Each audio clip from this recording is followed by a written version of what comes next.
Hey everyone, welcome to another meetup on quality advocates. Really pleased we've got a really good talk, a different way of thinking, which is great. Adam's put a lot of work into this, and hopefully it's going to change your sort of approach and how you view different titles within the industry. Just want to say thanks for coming along. Adam, if you're ready, it would be great for you to kick things off. I imagine participants are going to be filtering through as we go along as well. Yep. Thanks for that, Billy. Thanks for letting me share my talk today. So what I'd like to do is present to you possibly an alternative viewpoint to what's been bandied around a lot, the community in recent times. And so the talk is entitled "A Rose by Any Other Name." So before I start, a little bit about me. As a background, I've got a degree in linguistics, which is quite a while back now. And I had a stint as an English teacher, but then I've been in the software industry for around 15 years now. All in London, in a variety of companies, and in quality and test for the last 10 years or so. So I'm hoping that's going to give me enough kind of exposure, let's say, to give you what I think are my observations about the current state of affairs in naming of the quality and test sphere. I've been in companies large and small, some very large corporate, a very large corporate for a few years, and some small companies down to the size of startups, some techie, some not. And I'm currently the QA lead at Zesty, which is providing technology solutions for private and the NHS healthcare organisations, helping them largely at the moment to become paperless, so to digitise what are traditionally paper-based systems, but with a viewpoint to, in the future, expanding that into a much bigger scale. So what do I want to talk about? So first I want to give you the inspiration for today's talk, and give you a list of what are the most common job and department names for the software testing quality sphere, and then go through my own as an example of how that's changed over time. We'll then look at what exactly is in the name. Does it matter? Are there any other examples where, you know, these things kind of matter? And we'll look at the idea that names can actually affect success. Parents often stress a lot about what to call the children, and the same kind of principles apply here, I think. And then we'll talk about how actually changing a name can support positive change in a bigger picture. The details of which I'll come on to. I won't spoil it in advance. And also ask some questions, which is kind of the point of the talk today as well, is not so much a lecture as I'd like to kind of bring up some observations and make some, bring up some questions of maybe things you haven't thought about before, or maybe you haven't looked at from that particular angle. And I'd very much like to hear your kind of feedback on what you think. So yeah, I'll be asking, do the actual production methods of any given software that's in public usage influence the customers that use it? And then I'm very happy to go through any questions or some observations of your own. So let's start from the start. The inspiration for today's talk is the group that you might call Disgusted of Tunbridge Wells. If you're not familiar with that term, so it's a British English kind of idea that there's a group of people who tend to write into newspapers and complain about things, largely the things that affect their own little world rather than, you know, everybody else's, and they get very irate about it, and actually it's often not that important in the wider society. So I didn't want to point out any names. I'm just going to go through some kind of quotes of the kind of things that people talk about. It's not so much who, it's more about the what. So, for example, you often hear nowadays people in quality assurance, they cannot assure quality, so it's the wrong name, it's a stupid name, it doesn't fit. You know, picking apart the whole phrase. Similarly, software testers, people who test software, they can't own quality. They don't have the authority to decide, have a direct impact on the quality of the design of the systems in use, and that only really developers can improve quality or own it. Even to the level of QA can't be used as a verb. So I've seen on some Slack chats or some blogs, test forums, that people often complain that QA is as an acronym for a department and can't be used as a verb. You can't QA something can't be QA'd yet, which, you know, some people seem to get all right about and others not so much. Testing professionals should be called testers because they own testing. Testing is what they do, which is another common kind of utterance. And of course, the more kind of common agile approach is quality is a whole team responsibility, not just one. So you can't have one of the members, one groups of the larger membership called quality when everybody else has to do it. So they're the kind of things that spurred me on to talk today, because I wanted to kind of express my own kind of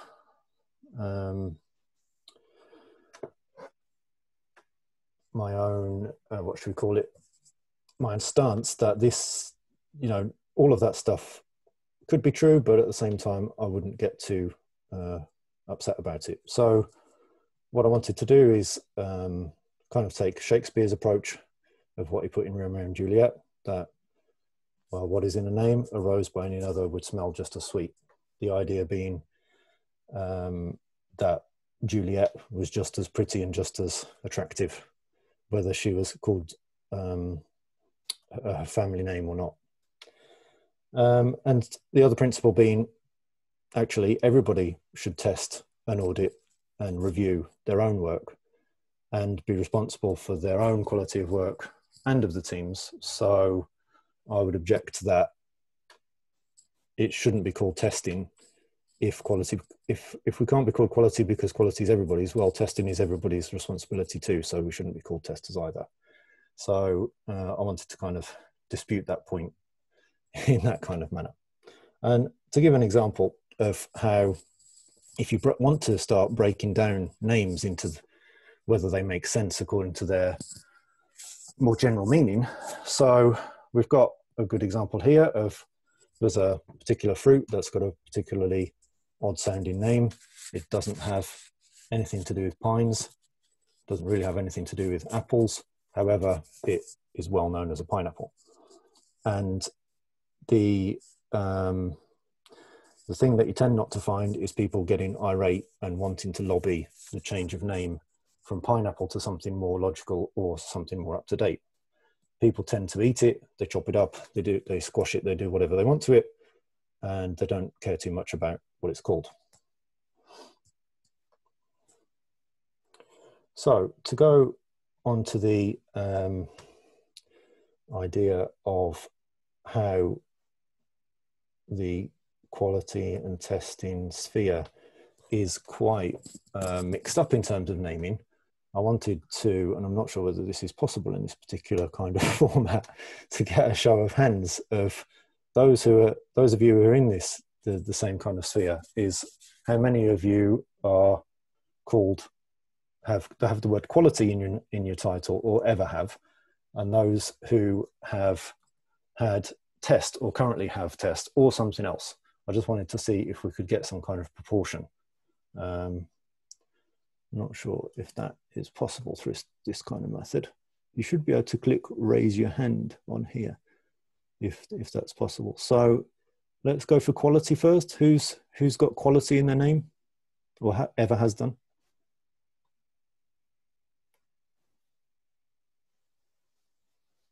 Just two? Okay, that's interesting.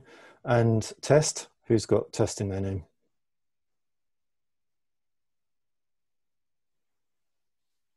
Same people, it looks like. So I'm not sure that works out. No, I don't think the raising hand thing works because I think it's kind of temporary, isn't it? Okay, well, I'll ask you afterwards. We'll go through that in the questions. I'd like to carry on so that we don't get caught up. So getting in stats from Billy, from his personal experience over the last couple of years of jobs that he's been involved with. So 60% of them have test in them, and 40% or so have quality in them. Some of them having both. And I think that roughly does travel across the wider spectrum, that it is around half and half, which, you know, if everybody's doing roughly the same job, it seems a little bit strange that, you know, you'd have this this split between them. And what might be the reason for that? So I think overall it's probably because of a lack of standardization. There's no de facto global standard for what I'm going to call QATX, not to keep repeating the same phrase, so that's just a phrase I've made up for now. There's no global standard. There is ISTQB, ICEB, and all these kind of things, but there's not really nobody's really adhering to what's a normal name for any of these departments, the teams, the individual job titles. In lots of other industries, lots of other disciplines, there's a fixed set of names, and there's a hierarchy of being able to go up a ladder, and we don't actually have that so much. Now, that's one of the questions which I'd like to kind of throw at the audience to think about, is why might that be? Now,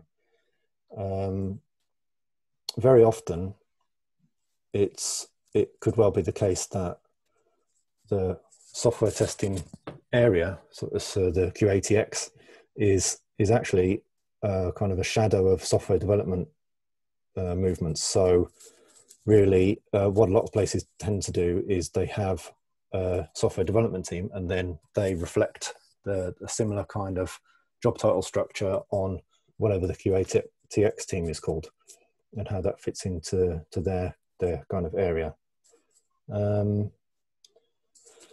And the other thing may be lack of confidence in that. Maybe that's because of that kind of shadow idea that we're kind of some kind of secondary group, and that's why there's not so much of a stance for something more standardized. But with less standardization does come more innovation. You know, it's a free market in the sense of people can call themselves, organizations can call themselves what they like. Groups can. I've seen things like Test Ninja, Testing Pirate, Quality Guru, these kind of things. And outside of the QATX sphere, that is the same. I've seen phrases like Retail Jedi, and somebody at my current workplace went to a training center, and there was a person there called Chief Joy Officer, which he found quite shocking. But then when he looked it up, it seems to be not that uncommon a name, and not a title. And actually, I'll send some links later. There's even an article in Forbes explaining how to be a better Chief Joy Officer in your company. So, but what are the most common? So if we look at what's common, so you've got the ones with test in the title. You've got tester, test analyst, test engineer, software developer in test, software engineering test, and even combinations of them. And you've also got the appendage of manual and automation, which I won't go into now because that's a whole area in itself. And I'm sure many of you know that that's quite a sticky area for lots of people, so I won't go into that now, but that's also thrown in as part of the job title, which doesn't tend to happen when the title is quality. So you tend not to get manual automation added to quality. So you generally get quality assurance analyst, QA for short, QA engineer, or more recently you get quality engineer as part of quality engineering. And then even more fashionably, you have quality assistants, which is really confusingly QA for short. And then obviously you've got them, the ones which are both. So for example, my first, one of my jobs was quality assurance tester, so I was QA tester, so I was actually a bit of both, let's call it. And to talk about my experience, so actually what happened is when I got my very first QATX job, the department was actually only recently called quality control, and they'd changed to quality assurance. This was around the mid 2000s because of what they saw was they wanted to have a rebranding, a fresh start, and because quality control, which mainly came from a kind of manufacturing, more mechanical kind of origin, they wanted to be what was more fashionable at the time and be called QA. Now, again, another side point to put on that is that was under operations. So as a kind of another vector to think about is operations and also finance, which I'm going to mention next, is counted in most companies as a cost, as in a downside, whereas sales and business development, and which technology in some companies is part of, is seen as a business getter. And I think that's quite a big psychological difference between the two. So I moved into a company which was under technology, seen as a business driver rather than a cost. But actually they just changed, this was around the 2010s, they just changed from quality assurance to quality assurance and test. So for a different reason, they wanted to express that the group was not just interested in quality, but also that it wanted to own test. So that's a kind of opposite direction of what happened prior to that. We're going from QA rather than to QA.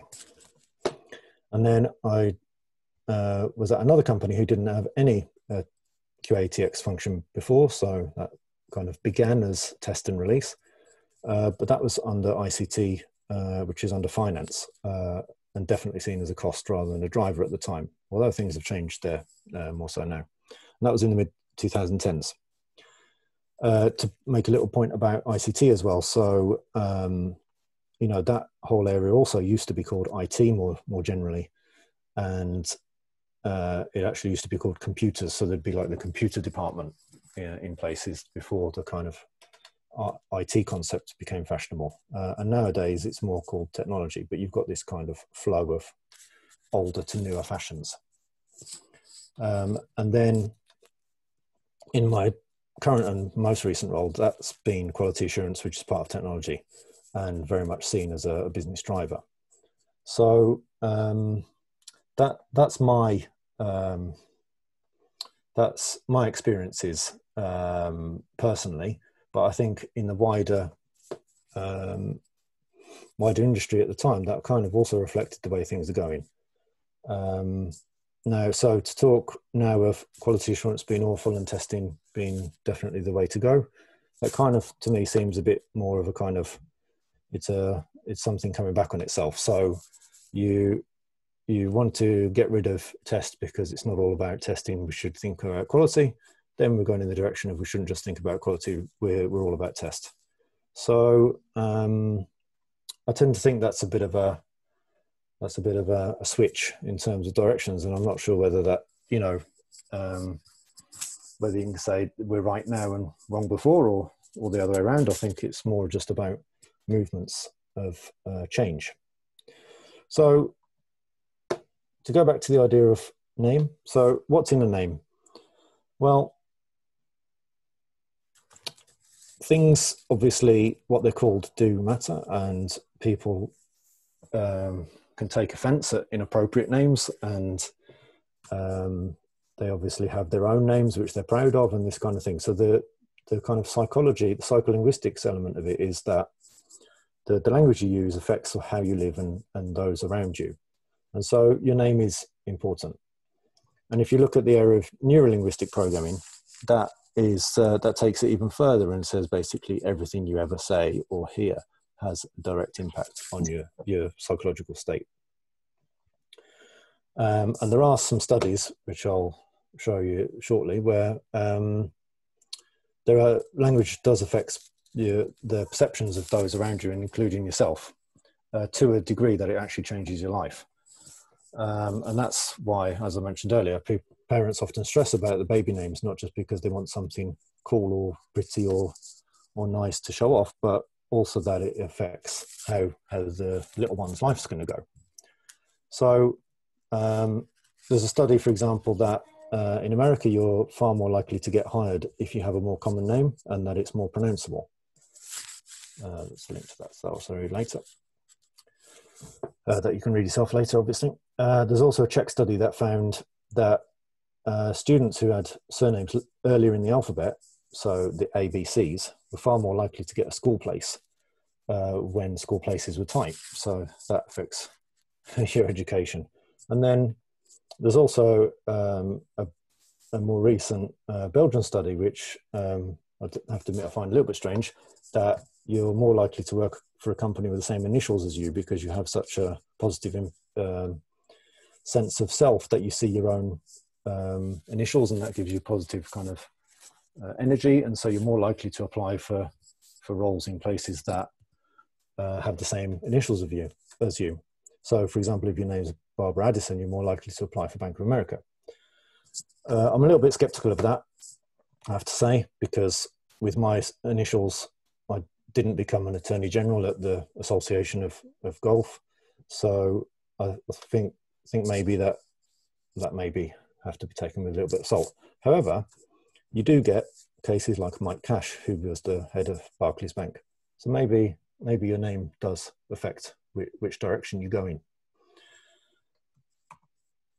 So to talk of fashions, obviously marketing, sales, PR, they go crazy for the latest names, and there's a lot of backing for a name having a really major impact on whether you're going to buy a product and how successful it's going to be. But I think largely culture and politics drive fashions in names, so that the direction of the culture is really where the directions of the names go. And so the marketing and PR are trying to ride that wave. However, how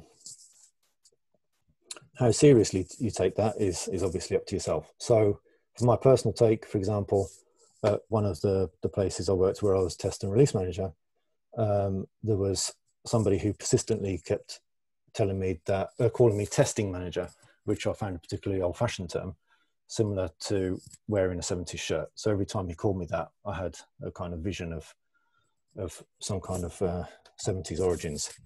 That's just my personal take. So the self-perception and identity of something from a name obviously is highly personal, but also cultural. So, and to give an example of myself again, so talking of when I worked in ICT, I was very glad not to work in IT, because IT for me associates to the comic book guy in The Simpsons and the kind of telephone engineer with a utility belt. Not something that I want to be associated to. However, it didn't upset me enough to not apply for roles just because the department was called IT. A similar thing may be, do you report to a boss or a manager? What do they call themselves and what do you call them? Well, if you look at the verb, obviously there's a big difference between boss and manage. So to boss someone is obviously to tell them what to do, to instruct. However, to manage is, for example, to manage a crisis is more of a mature, successful, sensible way of doing things. So you could look at it that it's important what you call yourself, because obviously that's how you react to your team. However, whether you're a boss or a manager, I think it's far more important that how you act and what you do is and what you call yourself. For example, in the HR magazine called Personnel Today, and we'll talk about that later on, around half of the workers in the UK claim they quit their employment due to bad management. And I really doubt that's because they were called boss or the boss called themselves a boss. I think it's far more likely about their manner than their name. For me personally, if I think about boss, I immediately think about my childhood associations: Big Boss Man the Wrestler, Little Miss Bossy and Mr. Men. They're not the kind of associations I would like to have, so I never call myself that or my manager that. But again, that's a personal thing. So to talk about rebranding in other spheres, so to take what's commonly known in a lot of places as the people department, it used to be called labour. So the department that, the business function that deals with the employment contract status and well-being of the employees used to be called labour way back. And then that changed later on to be called personnel, to move away from the associations with the kind of boss versus labour mentality. Then later on, when things changed again, there was this move away from this kind of sense of personnel. It has the kind of word person in it, but you know, it was seen more as a productive kind of group. So because they're productive, they're resources, and so you should look at them similarly to financial resources or others. So that ended up being called human resources or HR, and that tends to have what's stuck in the modern day. But then there are lots of places, including companies like Google, that have a people department because they wanted to move away from the idea that a person is a resource and that they should actually think about their well-being more, and that they're in the end people. But who knows, in 5 years' time, maybe they'll be talking about moving to some kind of productive people title, so that we stop thinking about them as people, but we think about them as more productive again. And that would be the kind of boomerang effect that I was referring to earlier. And then we've got a closer analogy, is you had this group that were always called computer programmers, and then there was a shift away from that into developing software, and rather than just programming plain instructions into a machine. So they developed products, they developed software products, and so they became software developers. And the interesting thing, and why I mentioned that earlier about whether it's about us being in a shadow, is that actually you don't find much argument with that. You don't get much contention between the people who work in that kind of sphere of whether they're called a programmer or a developer. They don't take that much offense, from my experience particularly. And actually they're interchangeable, and whether you call one or the other doesn't make much difference. Maybe it's a sign of self-confidence as a function within the software development lifecycle. Now, what I actually want to express is, I think, in the end, names are not as important as their reputations. So to go back to Apple again, the word Apple is absolutely unrelated to what the company does. And, you know, you can't break that down into being a sensible name in any kind of sense. However, it has taken over the world in lots of different ways, and because of its reputation, not because of the name. You've also got quite a rubbish name of IBM, similar thing. They took over, basically took over the world of computer hardware at one point with an acronym that most people don't even know what it stands for or care. But the branding was from the reputation. Similarly to Dell or to Microsoft. Now you could say Microsoft has a bit of half of software in there, so it may be a link, but again, if you ask the average person in the street, they probably wouldn't say that's microprocessor software or any other kind of shortening. They just know the name, but they know it as the reputation rather than what the name breaks down to. So talking of name change, I actually think what you start with and what you end up with is not as important as the actual change process. So if you don't like something, whether that's you want to make a digital transformation, process improvement, maturity improvement, a better product, more efficiency, then that should be part of a positive change. And what you name yourself from or to or during isn't as important as actually the amount of effort and success you put into that change. So I think if you're going to change your role or change your department, your business function name, then that should be part of a bigger picture, not just on its own. So to go back to the example I gave of quality control, so that was at Bloomberg, where they had actually quite a bad reputation internally with the quality control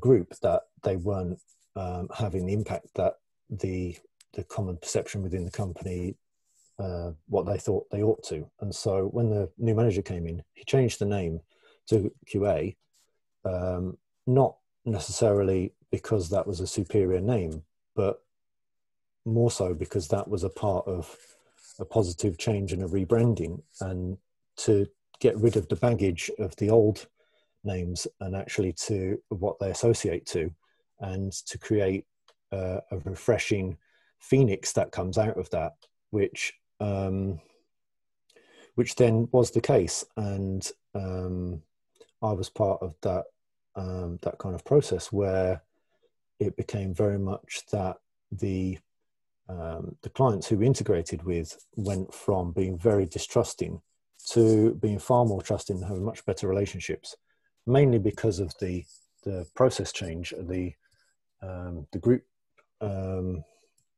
responsibility and perception change, more than the actual name.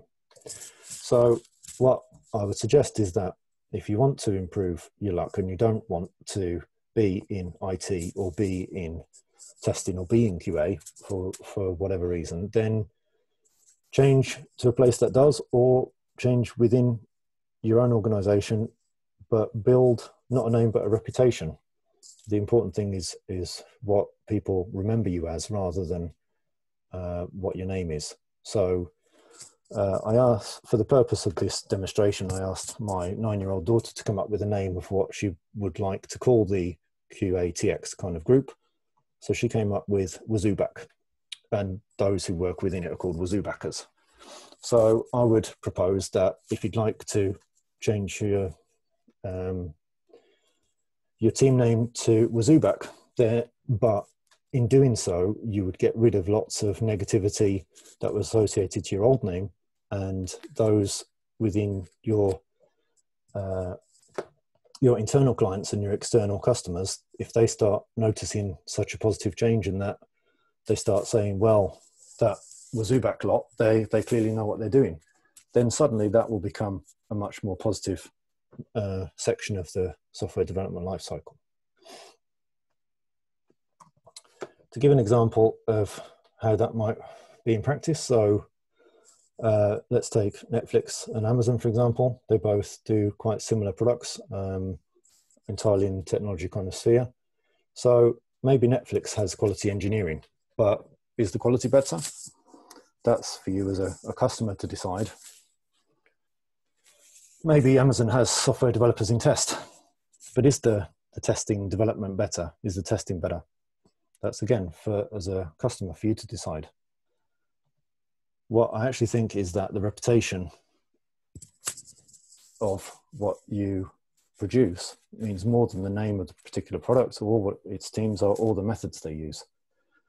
So that you could indeed be called Wazooback if you wish to.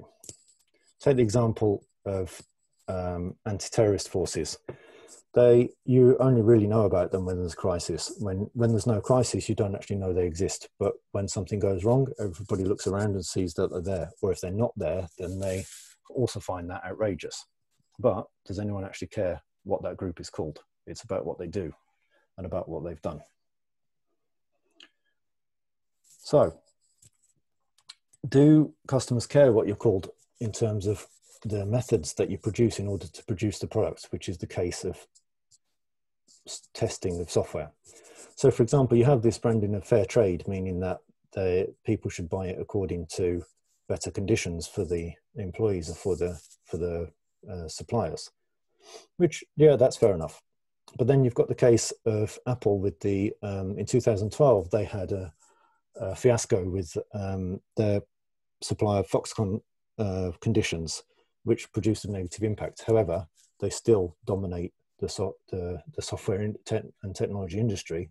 So you could assume people don't actually care how the thing's produced so much. And obviously the clothing industry is a good example of that, that you have fashionable clothing, whether the methods to get there are within industry standards, that again, the end user doesn't care too much.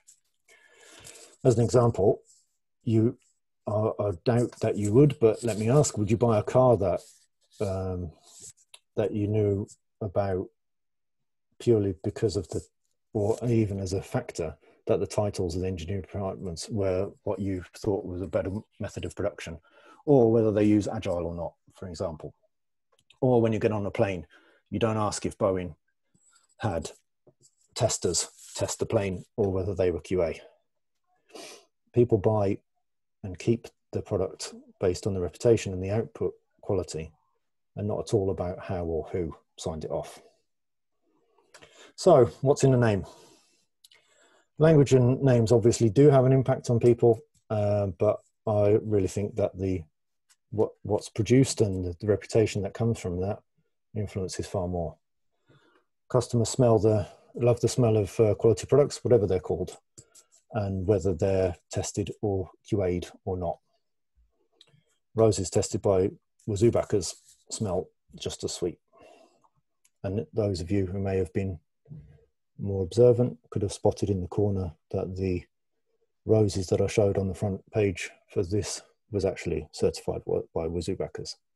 And if you look really closely on another type of rose, the Rosé Champagne, that was actually, why not throw that in as well? That was produced by Wazuback, and that was with automated tests, but that's possibly for another talk another day. So thanks very much for listening. I'd like to say few, because that was my first talk that I've done to an online audience. So I'm very pleased that you listened, and I'm ready to take any questions, or if you'd like to make some observations, I'll be very happy to hear them.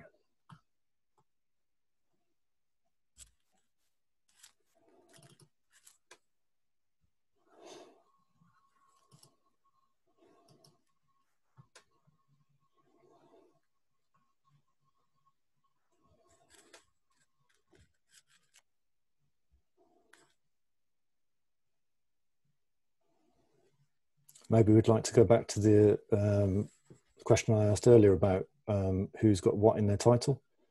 So it'd be interesting to know if you could put in the chat whether you've got quality or testing title, so that we can get some stats to see who's got what, because that would be an interesting guide to see. Because this group is called Quality Advocates, if everyone turns up who's called Test, then that kind of proves that there's not really any kind of influence. So Ben says, Rick says he's always had test, never had QA, which is interesting. Maybe that depends on the industry that he's been in, or the types of roles. Do you think testers have too much of a negative connotation? Yeah, I think that's a fair point, Ben. So as I said, my kind of around the 2000s kind of experience is that quality was seen as a much better all-encompassing kind of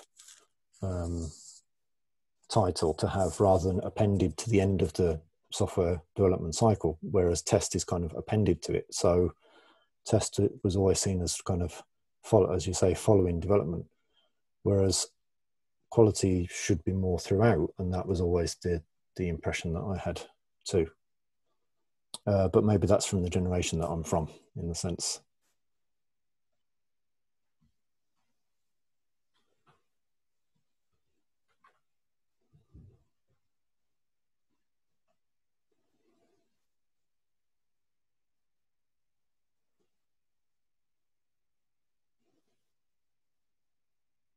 Okay, so there's a range. People who've had test and never quality. Some people have got quality right now, and some people have had both.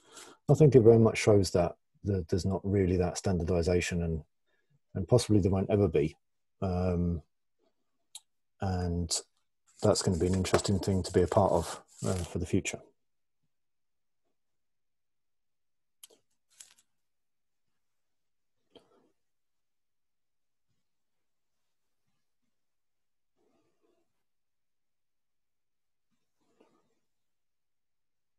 Maybe the names some more. Oh, let me just open that up.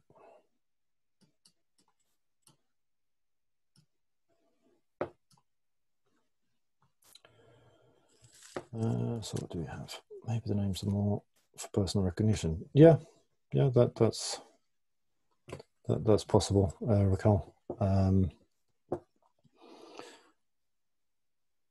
As much as they are to do with the company and the reputation.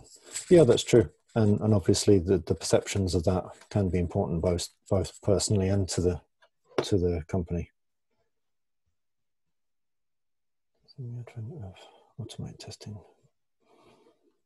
So Kasim brings up a point about automation testing. So I actually think, as I said earlier, that it's interesting that anybody who seems to have a test department and the job titles are test tend to add automation to it. Those who have quality tend not to specify automation or not, even if they are only involved in automation or not, which I think actually does fit, because quality should kind of fit the whole package rather than an element of the test.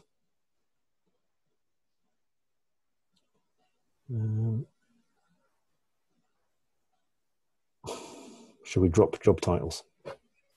Well, there are places who take agile to the extreme of saying everybody is an agile team member, regardless of what they do in terms of specialization. So everybody's just a team member. I've definitely seen that in some places. And there was a move to that from a place that used to be, oh yeah, so the place I talked about before, that was QA, used to be QA, then became QA and test. They actually moved away from QA entirely, and I think they may have even scrapped it now, and everybody's part of an agile team, and they're just called agile team members. I personally think that takes away people's specializations rather than encouraging being closer to the group, but that's just my opinion. Do you think having different jobs? So Tom asks, is it okay to have different job title in the CV than the one in the company? I think that's okay, to be honest. I think if your job title was automation tester, but actually what you did was involving manual and testing and manual and automation and also other sorts of things related to the reviews of the general quality process, then I think that's okay to change what your job title is on the CV if that's what you want to express what you did, because especially if it didn't match what the reality was. Obviously, changing your job title in your CV to something that wasn't true or wasn't matching reality, that's a different case. But if you felt like your job title didn't fit, then I think that's okay. Kasim asks, have we ever faced difficulty when switching from a company that is called QA versus testers? Are they interchangeable that it doesn't matter? So I moved directly from QA to test and release and back to QA, and there was a difference in terms of what the department does, what the function achieves, and where it was involved in. So there was more focus on the testing end in the software development lifecycle, very much at the end rather than throughout. And whereas the QA roles I've been in are generally a bigger picture part of the life cycle. So I wouldn't say they're entirely interchangeable if they're appropriately used. And I personally prefer the QA title to test, but I wouldn't say there's a difficulty. I think if you're the kind of open-minded person who can handle being part of one or the other, then that's different. That being agile in a sense than to somebody stuck with what they know. So Ben asks, have you ever strongly disagreed or had a problem with the job title that someone else has held at your company? I don't know about the term of the title, as in like the name of the department, but I have felt, uncomfortable or that it was wrong that some people's grandeur of title was inappropriate. There's the kind of head of concept. So again, to go back to kind of more traditional senses of hierarchy, a head of would be a head of a department, which is, a number of teams, where it's far more common, especially now and in startups, to call yourself head of if you are, I've seen extreme cases where it's just yourself, your entire department is just you. So that kind of thing, I think, is pretty, that doesn't reflect reality, and so that creates the wrong kind of perceptions, I would say. But I don't know about the actual title in the sense of the term, the name of the group or the person. I've never worked with a test pirate though, so maybe I would disagree with that if I did. Alexa says, do you think this is a potential problem in recruitment, as recruiters will search for candidates using common words? Potentially, yeah. Potentially that's the case if it's a keyword search and they're looking for particular current titles. So you might call a more kind of a less sophisticated recruiter might just, or HR or head of people or whatever you want to call them, look for the exact match. So for example, they're looking for a senior test analyst, then they'll look for people who have senior test analyst as their current role. There are that type, and they're more stuck in the sense of what I was talking about earlier, that they're less agile they're less flexible in the way they think. And that's actually, for me, that's a bit of a red flag if you've got a company that kind of deals like that. And there are, but I actually think that because of what we've been talking about, and that even the people present there, a lot of them have only, some people have had quality, some people have had tests, some people have had both. It's very likely that in your CV, you've probably got both words. So the likelihood is, if there is a keyword search, that it'll be throughout the whole CV and not just for the title. So I don't think that's a problem as such. But and there are, obviously there's kind of fuzzy matching concepts of keyword searching now. So actually, if you try yourself and you look in a job site and you put in quality, you could actually get tester as the top result.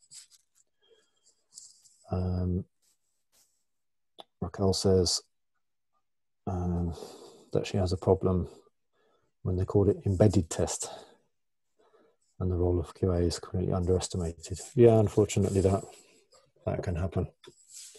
And as I suggested earlier, if you feel like that you're in a shadow, or that your role doesn't match what the name of your role doesn't match what you really do, then make some positive change. Either change the role, change the name, or change the organization. Kasim says, why is there such a stark difference between how developers have essentially standardized a job title and QA and test where it's so diverse? Well, that was when I was prompting the questions earlier. I do wonder if it's because in the development, in the overall software development life cycle, it's actually quite clear the remit of what a software engineer does, or a software developer, what part of the process they take. Whereas where we've got this kind of shifting left or being an appendage to the cycle. I think that's that kind of lack of a stake in the ground of where we stand has an influence on the title and how that shifts around as well. I think that's probably why there's such a difference.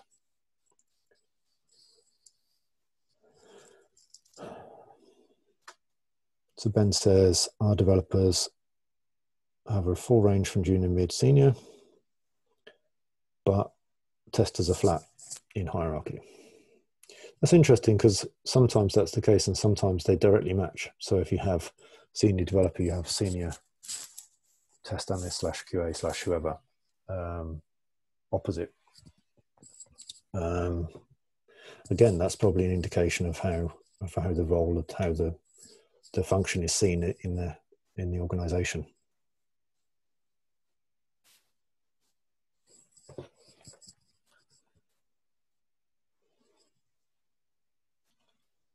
I think Billy said something earlier that I missed. How would you influence, so Billy says, how would you influence a change in job title? Have you had any experience of people being against changing job title? So the only time I've ever changed my job title is through changing organisation. However, including my current one, I was actually given the option to choose what it would be. So I lobbied to set my own title when joining. It actually differed from what the job ad said. And I think that's a lot easier to do from the very start than trying to do it once you get in the thick of things. I think once you get in the thick of it, it's actually quite difficult to change. And it really needs to come from higher up in my experience. It's very rare for somebody, for it to be kind of organically bottom up. It tends to be a top down influence. Perhaps unfortunately, because, things should kind of organically go from the bottom up, especially when things don't match. But yeah, personally, me, I've not known anyone able to change the department name on their own, but that doesn't mean it doesn't happen.